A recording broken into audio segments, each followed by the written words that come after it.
Halo teman-teman, pernahkah kalian mendengar tentang kawasan Greater Bay Area di Asia Timur?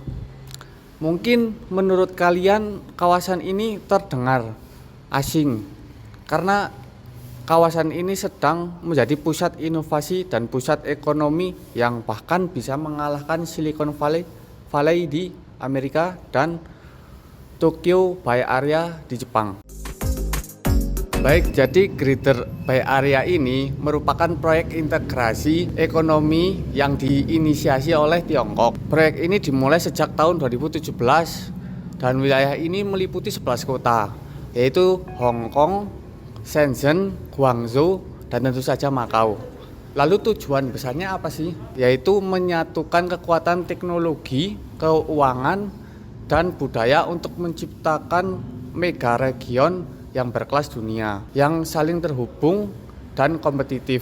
Lalu kita ini akan fokus ke satu wilayah yang unik di antara semuanya, yaitu Makau. Sebagai daerah administratif, khususnya Makau itu punya sistem hukum, ekonomi, bahkan mata uang sendiri, meski tetap di bawah kedaulatan Tiongkok. Nah, ini yang dapat disebut sebagai prinsip satu negara, dua sistem.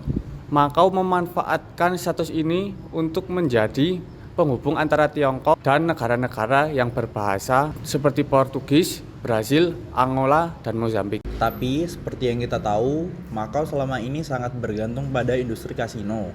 Sebelum pandemi, sektor pariwisata dan perjudian menyumbang 80% dari PDB Makau. Bahkan pendapatan kasinonya sempat melebihi Las Vegas. Sayangnya, ini membuat ekonominya sangat rentan ketika pandemi COVID-19 melanda. Pariwisata lumpuh dan ekonomi Makau terpukul keras. Untuk itu, pemerintah Makau mendorong diverifikasi ekonomi. Mereka mengembangkan sektor baru seperti teknologi informasi, keuangan hijau, pendidikan tinggi, dan bioteknologi. Ini disebut sebagai upaya keluar dari jebakan pet dependency atau ketergantungan pada sektor lama yang sukses tapi tidak berkelanjutan. Salah satu langkah terobosan adalah kerjasama dengan Pulau Hangin. Zona ini disebut sebagai satu pulau dua sistem, suatu eksperimen politik ekonomi yang unik. Di sana, Makau dan Tiongkok daratan menyatukan dua sistem hukum dan administrasi dalam satu pulau. Hasilnya, investasi lintas batas meningkat drastis. Lebih dari 3.000 perusahaan Makau membuka cabang di Hengin. Untuk mendukung integrasi kawasan, infrastruktur juga dibangun besar-besaran. Contohnya jembatan Hong Kong, Zhuhai, Makau sepanjang 55 km yang memangkas waktu tempuh dari jarak 3 jam jadi 45 menit. Ada juga jalur kereta cepat yang menyatukan Makau dengan jaringan nasional Tiongkok dan sistem transportasi ringan yang terintegrasi dengan kota-kota di sekitar. Di sektor keuangan, GBA punya strategi khusus. Hong Kong jadi pusat keuangan global, Shenzhen jadi markas startup vintage, dan Makau mengambil peran sebagai pengembang green finance atau keuangan hijau. Bahkan Makau jadi tempat uji coba untuk digital renminbi atau yuan digital. Di bidang pariwisata, Makau tak lagi bersaing sendiri bersama Hong Kong dan kota lain. Mereka menciptakan konsep multiple destination tourism.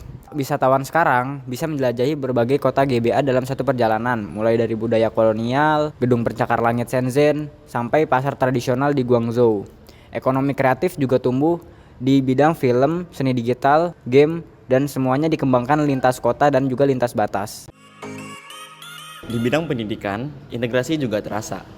Universitas Makau kini punya kampus di Hengqin. Ada lebih dari 150 program gelar kolaboratif dan 25.000 mahasiswa ikut pertukaran per tahun.